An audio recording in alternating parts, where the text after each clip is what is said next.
Hello guys, welcome to another video in my channel. अभी हम जिस मैच के बारे में बात करने वाले हैं वो है कल के वाइट रेड ब्लास्ट का पहला मैच, एटलीस्ट पहला मैच जो लिस्टेड है ड्रीम 11 पर, जो कि होने जा रहा है ग्लॉस्टरशर और एसएक्स के बीच में। तो कल है वाइट रेड ब्लास्ट का पहला मैच डे। ये पहला मैच तो नहीं है, लेकिन ड्रीम 11 में कम से कम यही मैच पहले दिया रखा हुआ है, तो हम यही से स्टार्ट कर रहे हैं। कोई भी मैच कर सकते थे वैसे तो, वैसी कोई बड़ी बात नहीं है। अ, अगर आपको नहीं पता है वाइट रेड ब्लास्ट के बारे में, जब से 100 शुरू हुआ है, जहाँ पे बहुत ज़्यादा फॉरेन प्लेयर्स खेलते हैं, तब से इस टूर्नामेंट का जो अट्रैक्शन है थोड़ा कम तो हुआ है। लेकिन फिर भी मैं कहूँगा कि ये अच्छा टूर्नामेंट है। कम से कम डोमेस्टिक टैलेंट्स आप यहाँ से पहचान सकते हो, और कुछ कुछ टीमों में कुछ बड़े प्लेयर, बड़े नाम भी खेलते हैं। ठीक है, कल के मैच में भी आपको कुछ ऐसे नाम देखने मिलेंगे। अगर आप बीबीएल वगैरह कम से कम फॉलो करते हो तो वहाँ पे आपने उन प्लेयर्स को खेलते हुए देखा होगा, और ऑब्वियसली डोमेस्टिक प्लेयर्स तो होते ही हैं। वाइट रेड ब्लास्ट हम पिछले मेरे ख्याल से 3-4 सीजन से कवर कर रहे हैं, और काफ़ी एक्सपीरियंस है। मैं नहीं कहूँगा बहुत अच्छा जाता है, क्योंकि मतलब ये एक ऐसा टूर्नामेंट है, अगर आप लॉजिकली जाओगे तो आपके पास बहुत कुछ नहीं रहेगा। मतलब मैच में जब आप उसको अप्लाई करोगे आपके पास बहुत कुछ नहीं रहेगा। तो इसीलिए थोड़ा कॉमन सेंस और थोड़ा परसेंटेज देख के जाना, रिसेंसी बायस रखना, यहाँ पे थोड़ा बहुत काम पे आ भी जाता है। और काफ़ी ऐसे टीम्स भी आपको देखने मिलेंगे जो कुछ 2-3 साल के अंदर बहुत ज़्यादा बदल जाते हैं। रिसेंटली आईपीएल ख़त्म हुआ है, तो अगर आपने आईपीएल फॉलो करी होगी तो आपको पता होगा कि आईपीएल में 10 साल भी ऐसा होता है कि 10 साल पुराना प्लेयर भी एक टीम में रह जाता है, या 5 साल 6 साल पुराना भी प्लेयर रह जाता है। यहाँ पर ऐसा बहुत कम होता है, और अगर वो प्लेयर रहे भी तो भी उनके रोल्स बदल जाते हैं। तो अगर आप 6 साल पुराने डेटा को यूज़ भी करोगे तो भी वो काम पे नहीं आएगा। मैं कुछ एग्जांपल्स दूंगा भी आगे, और मोस्टली वो प्लेयर्स नहीं रहते हैं, और अगर रहते भी होंगे तो उनके जो डेटा हमारे पास होंगे वो काम पे नहीं आएंगे। तो ये सब चीज़ें अगर आप पिछले सीजनों में भी हमारे साथ रहे होंगे तो आपको पता होगा। अगर आप नहीं रहे होंगे तो जैसे जैसे टूर्नामेंट आगे चलता जाएगा आपको पता चल जाएगा।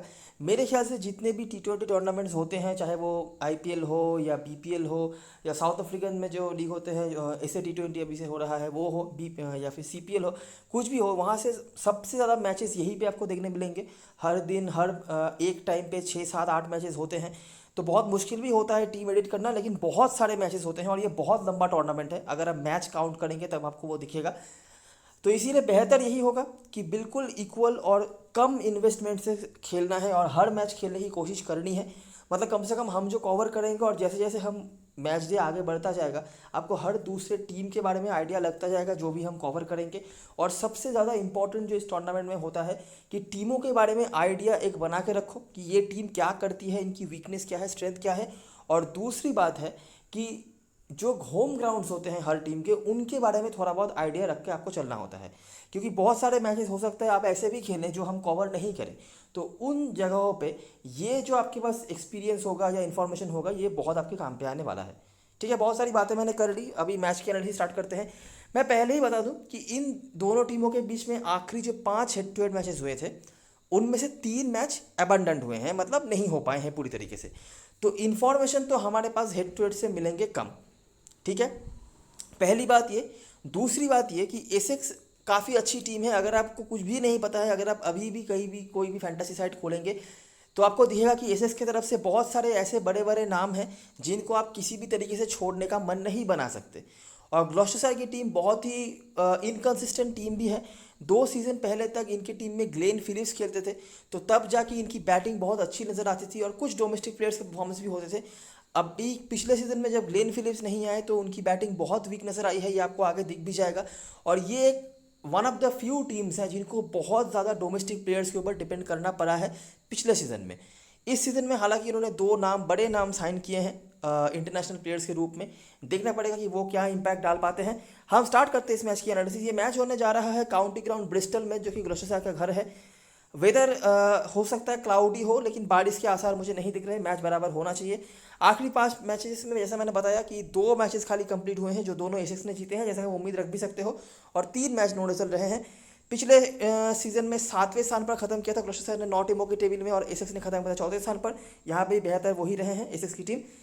इस ग्राउंड में रिकॉर्ड्स की बात करें तो भी यहाँ पे आपको बहुत अच्छा नहीं दिखेगा ग्लुस्ता का परफॉर्मेंस। मतलब होम एडवांटेज तो वो ऐसा कुछ नहीं ले पाए हैं।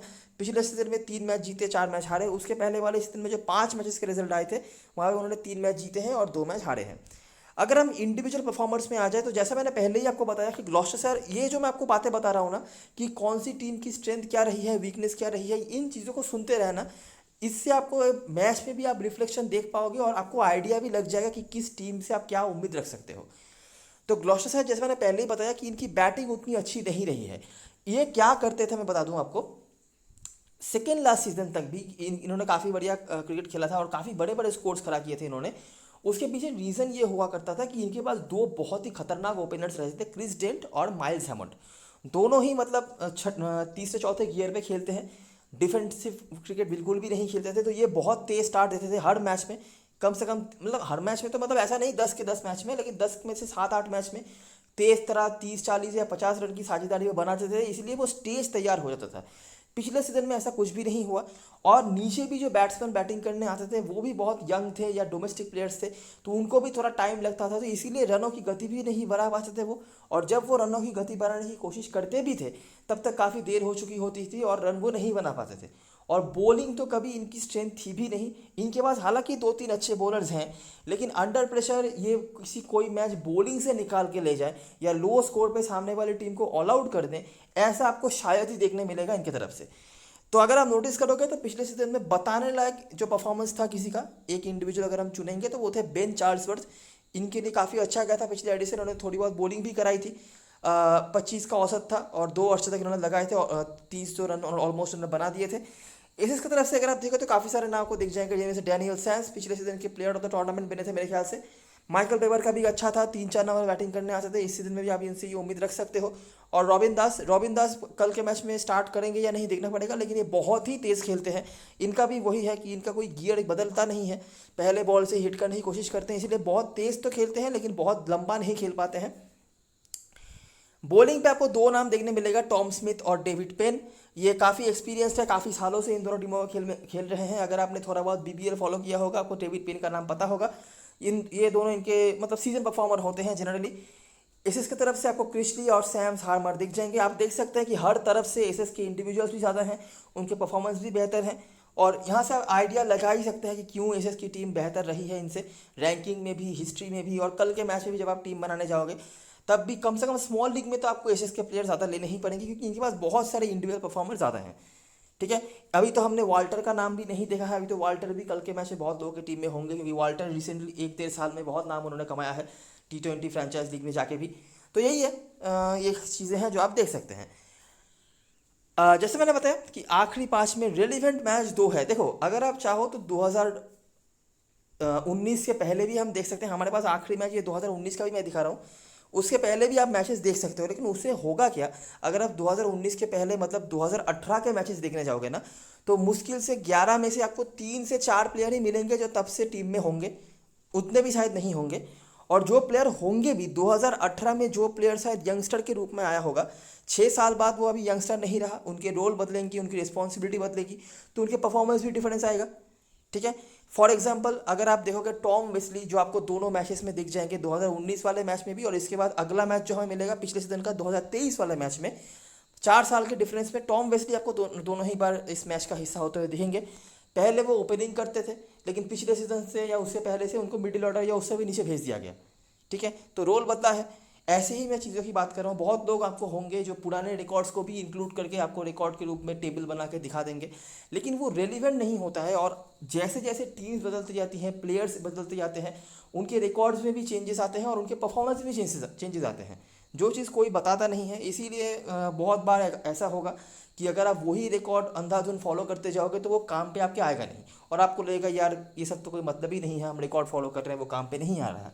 उसका रीज़न ही यही है कि प्लेयर्स विद टाइम उनके रोल बदलते हैं, उनके परफॉर्मेंस में भी इसीलिए चेंजेस आते हैं। बैटिंग ऑर्डर बदल सकता है, बॉलिंग सीक्वेंस बदल सकता है। कोई बॉलर हो सकता है जो यंग था, वो पहले 16 ओवर तक उनका स्पेल ख़त्म करवा दिया जाता था, जैसे वो बॉलर एक्सपीरियंस्ड होगा, हो सकता है वो डेथ ओवर डाले, उनके विकेट्स बढ़ें। तो ये सब चीज़ें आपको, अगर आप फॉलो कर रहे हो प्लेयर को या मैचेस को फॉलो कर रहे हो, पता चलेगा। लेकिन आप सिर्फ अगर रिकॉर्ड्स देखोगे तो यह पता नहीं चलेगा, सीधी बात है। जो भी है, तो ये पहला मैच है 2019 का आपको मैच देखने को मिल रहा है। एसएस की तरफ से यहाँ पे काफ़ी बड़ा स्कोर उन्होंने बनाया था। वेस्ली यहाँ पर ओपनिंग कर रहे थे, ठीक है। बता दूँ आप 86 रन देख के सोच रहे हो कि कल कल के मैच में वेस्ली को कैप्टन बना देते हैं, लेकिन यहाँ पर वो ओपनिंग कर रहे थे, जो अभी वो नहीं करते हैं। और उसका एग्जाम्पल आपको अगले मैच में देखने मिलेगा, पिछले सीजन का जो मैच है, जहाँ पर आपको उनका बैटिंग ऑर्डर पता चल जाएगा। और यहाँ पर कोई भी प्लेयर नहीं है करंट स्क्वाड में जिसका नाम हम बता सकते हैं। ग्लॉस्टा की तरफ से भी वही है, जैक टेलर, ये भी काफ़ी पुराने प्लेयर हैं। और यहाँ से हार्मर, स्नेटर, बियर्ड सबके एक करके विकेट रहे हैं। हाई स्कोरिंग इनकाउंटर था, लेकिन एसेक्स ने मैच जीत लिया।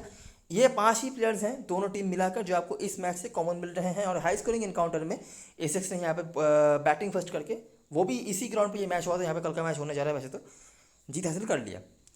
अगला मैच जो था ग्लॉस्टरशायर के साथ, यहाँ पे ग्लॉस्टरशायर ने पहले बल्लेबाजी करी और यहाँ पे भी उन्होंने अच्छी बल्लेबाजी ही करी थी। 195, जैसा मैंने आपको पहले ही बताया कि उनका स्ट्रेंथ बैटिंग से रहा है, कि उनका बॉलिंग उनका स्ट्रेंथ नहीं रहा है। और इन दोनों मैच से भी आप वही नोटिस कर सकते हो। पहले मैच में उन्होंने 200 के पार स्कोर कंसीड किया, 180 के पार स्कोर बनाया भी। यहाँ पे भी 195 उन्होंने स्कोर बनाया, जहाँ पे डेंट, जैक टेलर दोनों मैच में इनके थोड़े बहुत नाम आए हैं। और चार्ल्स वर्थ, जिनका मैंने बताया पिछला सीजन काफ़ी अच्छा गया था इनका, 3-4 तक बैटिंग भी करते हैं, कभी कभी बॉलिंग भी कराने लग जाते हैं। बाकी बॉलरों में से हार्मर, क्रिशली, वाल्टर, सैम्स, ये नाम रहे हैं। सैम्स का तो रहता ही है, और वाल्टर भी पिछले सीजन से उन्होंने काफ़ी ज़्यादा बॉलिंग करानी शुरू करी है। जैसे मैंने पहले ही बताया कि पिछले 1-1.5 साल में वाल्टर का बहुत नाम बढ़ा है। नहीं तो इनका तो हम कितने सालों से नाम बताते आ रहे हैं कि वाल्टर को चांस दो, वाल्टर को चांस दो। वाल्टर को चांस नहीं देती थी एसेक्स की टीम उतना ज़्यादा, उनको उतने मौके ही नहीं मिलते थे। लेकिन पिछले 1-1.5 साल में इन्होंने बहुत इंप्रूव करी है, और एसेक्स की टीम ने भी इनको बहुत भरोसा दिखाया है।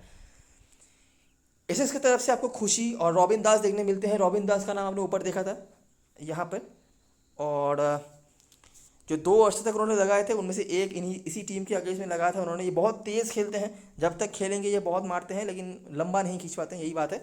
बाकी खुशी और वेस्ली का परफॉर्मेंस यहाँ पर भी था। बाकी बॉलरों में से पेन, स्मिथ जो पुराने प्लेयर्स हैं, चार्ल्स वर्थ ने एक विकेट भी निकाला था डेलैंग के साथ। डेलैंग पिछले सीजन में स्क्वाड में थे ग्लॉस्टरशायर की तरफ से, लेकिन पहले 2 या तीसरे मैच में जाके वो इंजर्ड हो चुके थे, इसीलिए पूरा टूर्नामेंट खेल नहीं पाए थे। अभी वापस से वो अवेलेबल हैं। और ओली प्राइस इनके 2 विकेट से।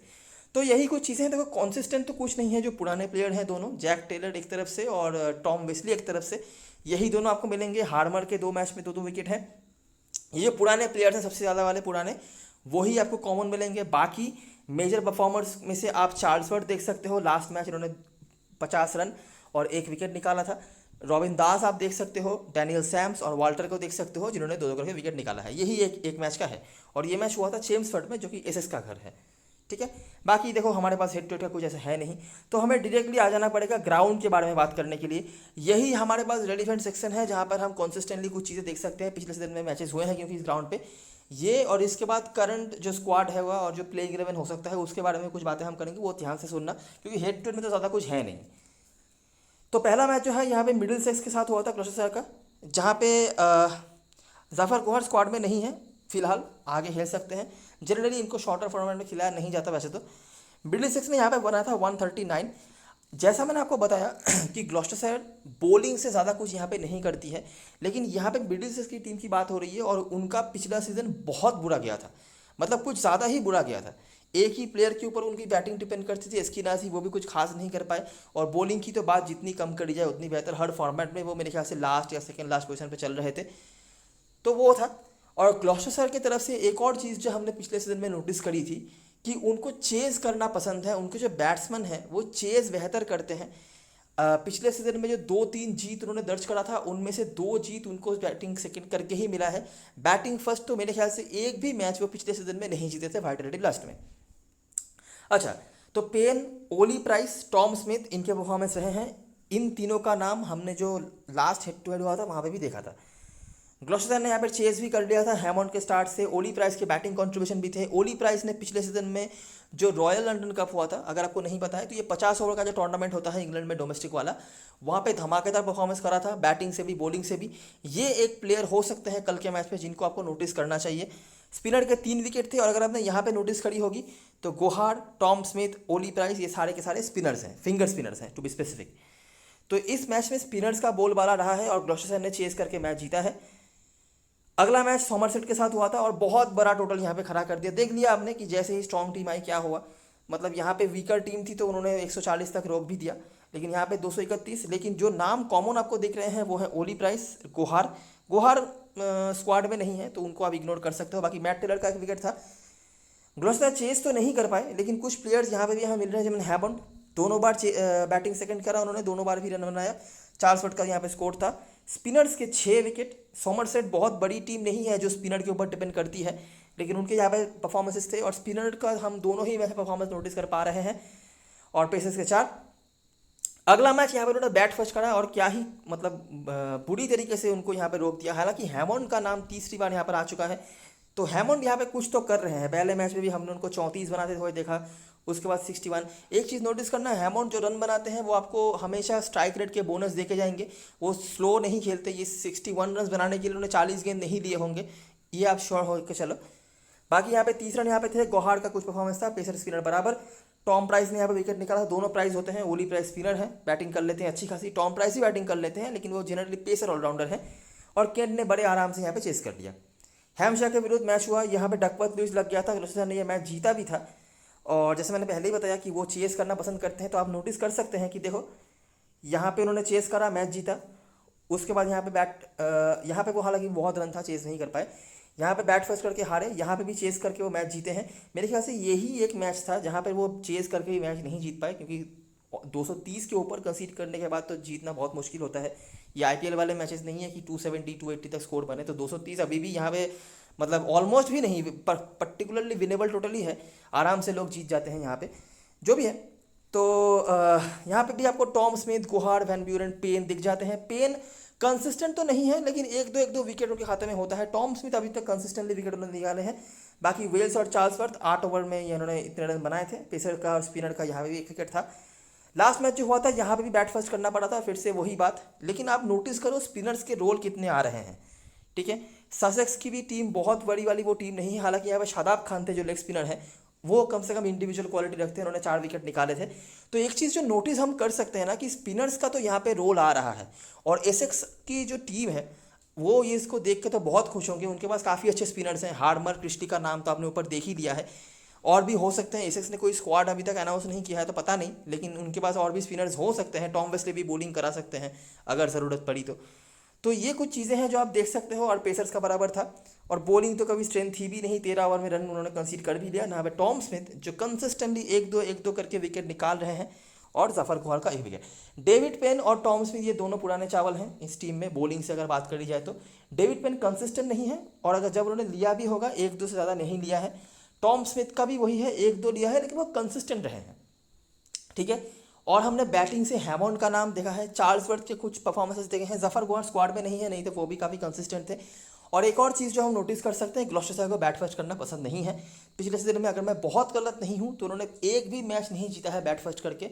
जो बैट सेकंड उन्होंने करा है उनमें से मोस्टली उन्होंने मैचेस जीते हैं, और उनके कुछ प्लेयर्स पर्टिकुलरली हैं भी जिनको चेस करना पसंद है, ठीक है। ग्राउंड की बात करें तो हमने यहाँ पे 241 रन बनते हुए देखा है, ये वाला। तो यहाँ पे रन तो बन सकता है, लेकिन अगर हम इस एक इनिंग्स को हटा दें तो अगर आप रनों की रेंज को देखेंगे तो बहुत ज़्यादा यहाँ पे नहीं है, स्पेशली बैटिंग फर्स्ट में। 139 चेज हो गया, 140 3 विकेट खो के ही बना दिया। यहाँ पे 150 बनाया था हालांकि ग्लॉस्टर ने चेस करते हुए। यहाँ पे 137 ग्लॉस्टर केंट ने चेस कर लिया बड़े आराम से। हैमशर ने यहाँ पे बनाया था 158, थोड़ा ज़्यादा बाकी दोनों मैचेस से तो, लेकिन उतना भी नहीं। और लास्ट मैच में 140 जो कि चेज हो गया। तो इतना तो समझ में आ रहा है कि यहाँ पे चेज हो जाता है, अनलेस ग्लॉस्टर फर्स्ट बॉलिंग करे। और सामने एसेस की जो टीम है उनके पास जो बैट्समैन है उनके पास ये एबिलिटी तो है कि वो 200 के पार स्कोर पहुंचा दे, और अगर वो पहुंचा देते हैं तो यहाँ पे आप उम्मीद रख सकते हो कि चेसिंग टीम चेस नहीं कर पाएगी, ठीक है। नहीं तो मुश्किलों का सामना करना पड़ता है जो भी टीम बैट फर्स्ट कर रही है। स्पिनर्स का यहाँ पे बोलबाला रहा है, हमने लेग स्पिनर और फिंगर स्पिनर दोनों को ही, मतलब रिस्ट स्पिनर और फिंगर स्पिनर दोनों को ही यहाँ पे सक्सेसफुल होते हुए देखा है। पेसर्स नंबर में ज़्यादा होते हैं, वो तो होते ही हैं। ग्लॉस्टर की तरफ से जिन प्लेयर्स का हमने नाम देखा था हेड टू हेड और ग्राउंड मिला के, उनमें से टॉम स्मिथ सबसे ज़्यादा नाम उनका आया है कंसिस्टेंटली। मतलब मैं बहुत तो उम्मीद नहीं रख रहा, 1 से 2 विकेट बस इतना ही। चार्ल्सवर्थ का हमने थोड़ा बहुत देखा है, और माइल्स हैमंड को हमने थोड़ा बहुत देखा है, स्पेशली बैटिंग सेकंड में रन बनाते हुए। 4 में से 3 बार मेरे ख्याल से उन्होंने बैटिंग सेकंड रन बनाया है, ये एक मैच छोड़ के। यहाँ पे शायद खेले भी नहीं होंगे या पता नहीं, लेकिन जो भी है 4 में से 3 में उन्होंने रन बनाया है, बराबर। और एक और चीज़ जो हमने कंक्लूड करी पिछले सीजन में, कम से कम मैं बात कर रहा हूँ, इस सीजन में बदल भी सकता है वो तो, कि ग्लॉस्टर को चेस करना पसंद है, वो बैटिंग फर्स्ट करना पसंद नहीं करते, ठीक है। और बॉलिंग उनकी स्ट्रेंथ कभी रही नहीं है, आप उनकी बॉलिंग से ज़्यादा उम्मीद ना ही रखो तो बेहतर। एसेक्स की पास हालांकि अच्छे बॉलर्स हैं, हालांकि उन्होंने रन कंसीड किए हैं, लेकिन कम से कम विकेट निकाले। एसेक्स की तरफ से हम जो कह सकते हैं, मैंने ग्लॉस्टर की तरफ से बहुत बातें कर ली कि इसी तरह से जो कहा जा सकता है कि उन्होंने शायद कुछ मैचेस में 200 के पार भी रन कंसीड किए हैं, ठीक है, लेकिन उनके बॉलर्स विकेट निकालते हैं। 6 से 8 10 तक विकेट उन्होंने निकाल के रखे हुए हैं। पिछले सीजन में 2 मैचेस ऐसे गए थे एसेक्स के, एक मेरे ख्याल से केंट के अगेंस्ट में था और एक सॉमरसेट के अगेंस्ट में था, जहाँ पे उन्होंने 3-3 करके विकेट निकाले थे। नहीं तो 5 6 से 10 तक विकेट वो निकाल लेते हैं, जो चीज़ आपको ग्लॉस्टर की तरफ से ज़्यादा देखने नहीं मिलता है। और उनके पास वेरिएशंस बहुत सारे हैं, ठीक है, आपको उनकी तरफ से लेग स्पिनर भी देखने मिलेगा, फिंगर स्पिनर भी देखने मिलेगा, लेफ्ट आर्म मीडियम पेसर भी है, राइट आर्म मीडियम पेसर भी है, वेरिएशन वाले बॉलर्स भी हैं। तो इनके पास वेरिएशन बहुत सारे हैं जो यूज़ कर सकते हैं, तो इसका फ़ायदा एसएस को मिला है। हालांकि पिछला सीज़न मैं कहूँगा थोड़ा डिसअपॉइंटिंग ज़रूर रहा है। वो जहाँ पे ख़त्म कर सकते थे, जितना पोटेंशियल रखते थे, उसी तरह से परफॉर्मेंस उनका नहीं हुआ है। लेकिन फिर भी कल के मैच में मुझे लगता नहीं कि ये चीज़ें ज़्यादा दिक्कत देनी चाहिए एसएस को। तो ये हो गई सारी चीज़ें जो रिकॉर्ड्स हैं, पुरानी बातें, ठीक है, जिनको खोद के हमने कुछ तो कंक्लूजन निकाला ही है। अभी हम बात करेंगे करंट फॉर्म के बारे में। ग्लॉस्टर की तरफ से आपको ऐसा प्लेइंग 11 देखने मिल सकता है जहाँ पर बैनक्रॉफ्ट और हैमॉन्ड ओपनिंग करेंगे। उसके बाद चार्ल्सवर्थ, वेबस्टर और बैनक्रॉफ्ट, आप समझ ही सकते हैं ये फॉरेनर हैं। उसके बाद जेम्स ब्रेसी हैं, टेलर, ओली प्राइस या ग्लेन वैन ब्यूरन में से कोई एक खेलेंगे। Marchant de Lange, Matt Taylor, David Payne या टॉम स्मिथ। यहाँ पे मैट टेलर के जगह पे जॉश शॉ भी खेल सकते हैं। नोटिस करना, ये प्लेइंग 11 में चेंज ऑब्वियसली हो सकता है, वो तो आपको पता चल ही जाएगा लाइनअप आने बाद। अच्छा, यहाँ पे कुछ प्लेयर्स के बारे में बता दूँ। बैनक्रॉफ्ट काफ़ी टाइम से हैं इंग्लैंड पे, उन्होंने काउंटी के मैचेस भी खेले हैं और एक मैच उन्होंने T20 का खेला था कुछ दिन पहले ही, जो सेकंड टीम के होकर प्रैक्टिस मैच आप बोल लो, आप जो भी बोल लो, वहाँ पे उन्होंने बनाए थे 0। काउंटी में ठीक ठाक परफॉर्मेंस था, बहुत हाइप वाला कुछ नहीं था। काउंटी के मैचेस के जो परफॉर्मेंस है वो रेलिवेंट नहीं है बिल्कुल भी। लेकिन आपको अगर थोड़ा मोमेंटम के बारे में जानना है कि कंधा किस मोमेंटम के साथ आ रहा है, तो आप वो अगर जानना चाहते हो तो बैंक्रॉफ्ट बहुत अच्छे फॉर्म पे नहीं थे, ठीक ठाक थे, मैं बुरा भी नहीं कह रहा, लेकिन इतना भी नहीं कि मैं उनको बहुत ज़्यादा प्रायोरिटी दूँ। उनके जगह पे वो कीपर सेक्शन में लिस्टेड होंगे। कुछ और भी प्लेयर्स होंगे हमारे हाथ में जिनको हम कंसीडर कर सकते हैं, वो देखेंगे आगे।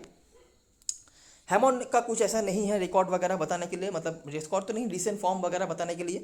वो इधर ही खेलने आएंगे डायरेक्ट, मेरे ख्याल से प्रैक्टिस मैच को खेले होंगे, लेकिन ऐसा कुछ खास नहीं है। चार्ल्सवर्थ ने भी ठीक ठाक परफॉर्मेंस किया था काउंटी में, और ये विद टाइम और भी इंप्रूव करेंगे ऑब्वियसली। वेस्टर एक ही मैच उन्होंने खेला था काउंटी में, ठीक ठाक परफॉर्मेंस था, ज़्यादा कुछ बता नहीं सकते। आपको भी वेस्टर के बारे में जितना पता है, मेरे को भी उतना ही पता है, इससे ज़्यादा यहाँ पे मैं कुछ नहीं बता सकता। वो T20 लीग जो आपने ऑस्ट्रेलिया में देखा है BBL का, और मार्च कप का परफॉर्मेंस वो बहुत अच्छा रहता है इनका जो जनरली, उस हिसाब से डेफिनेटली बहुत इंपॉर्टेंट प्लेयर होने वाले हैं और इनके ऊपर रिस्पॉन्सिबिलिटी आने वाली है। और अगर मैं बहुत गलत नहीं हूँ तो वेबस्टर पिछले सीजन या सेकेंड लास्ट सीजन में एसएस के टीम में थे रॉयल लंदन कप में, मतलब 50 ओवर फॉर्मेट भी इन्होंने खेला हुआ है इस टीम के होकर, अगर मैं बहुत गलत नहीं हूँ तो। उसके बाद जैक टेलर है जो कि कैप्टन है, ये और भी नीचे बैटिंग आ सकते हैं। प्रॉब्लम वही पे है, जैक टेलर नहीं तो ठीक ठाक प्लेयर है, ठीक है, ये फिनिशिंग कर लेते हैं, लेकिन ये बैटिंग काफ़ी नीचे आते हैं।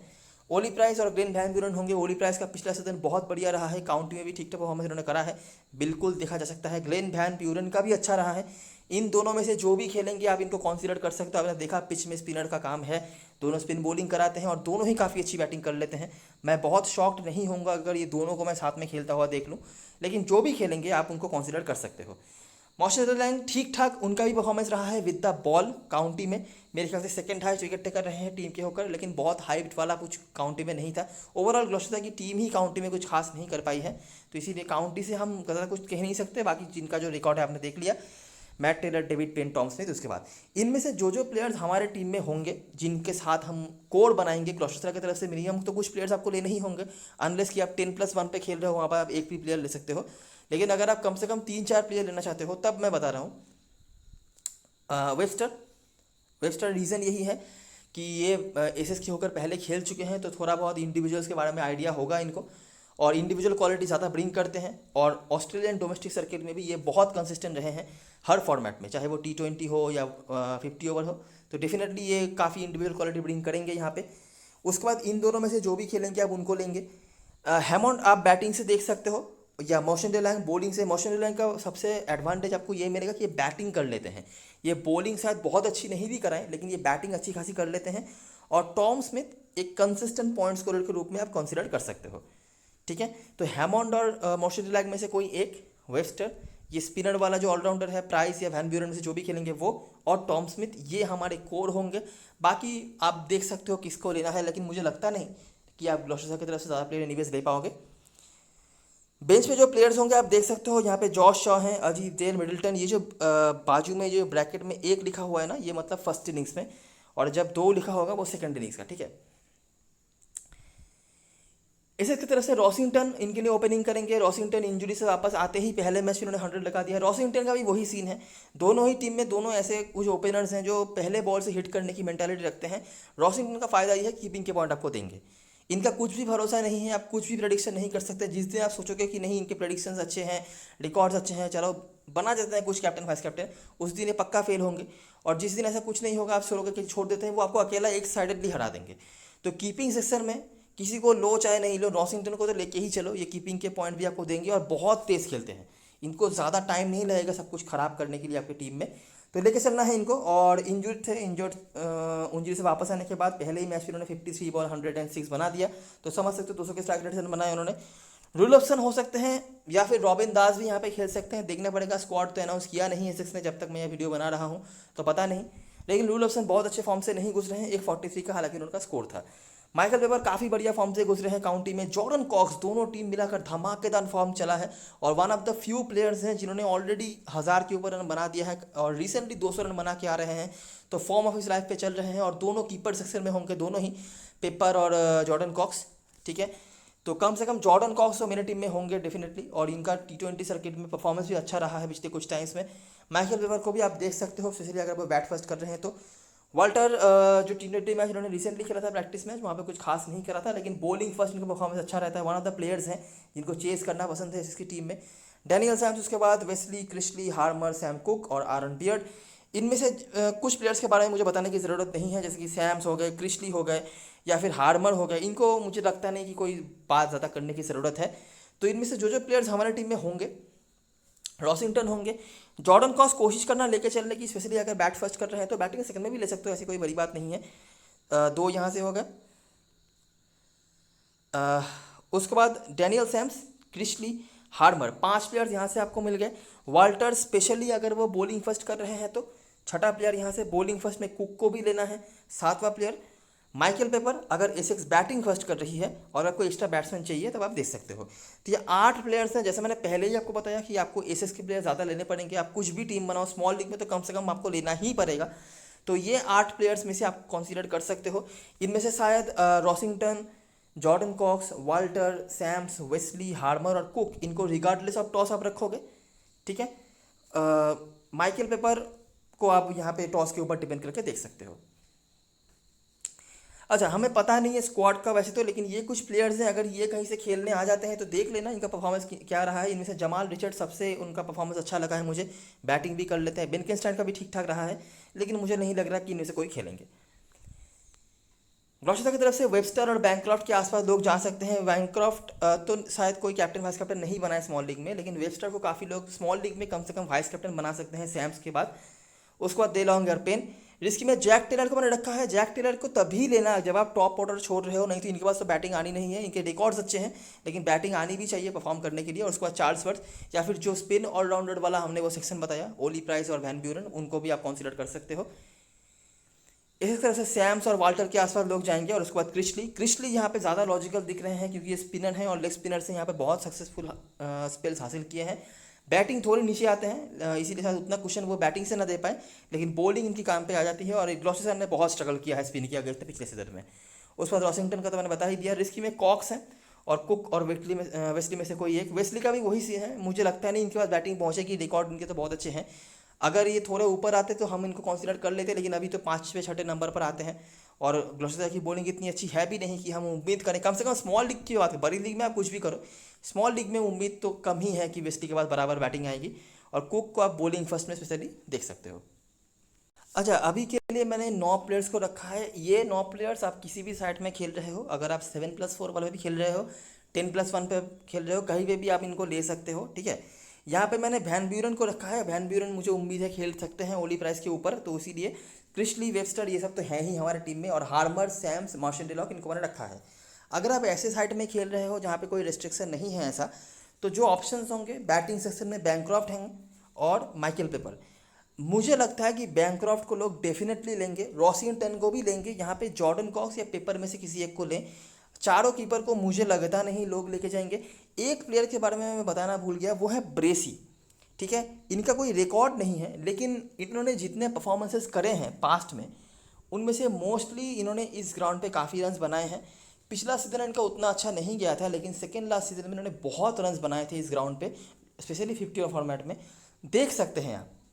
ठीक है, अगर आपके पास पेस हो और अगर आप किसी बड़ी लीग में ऐसी कोई टीम बना रहे हो जहाँ पे आप ग्लॉस्टरशायर को सपोर्ट कर रहे हो या एसएस को हारता हुआ देख रहे हो, तो याद रखना ग्लॉस्टरशायर एसएस को तभी हरा सकती है जब वो बड़ा स्कोर बनाए, क्योंकि बॉलिंग इनकी उतनी स्ट्रांग है नहीं। और इन्होंने जो इंक्लूशन भी करे हैं बैंक्रॉफ्ट और वेबस्टर के रूप में, वो भी बहुत बड़ा कोई बॉलिंग ऑप्शन नहीं है कोई भी। ठीक है, तो ब्रेसी को एक ट्राई कर सकते हो बड़ी लीग में, छोटी लीग में बिल्कुल भी नहीं।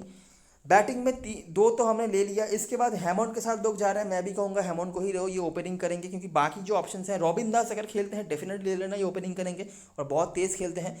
बाकी जो ऑप्शंस हैं, वैसे तो Jack Taylor Wesley best options होते, लेकिन इतनी नीचे वो बैटिंग आते हैं, अगर बैटिंग ही ना मिले तो ऑप्शंस का क्या ही करेंगे हम।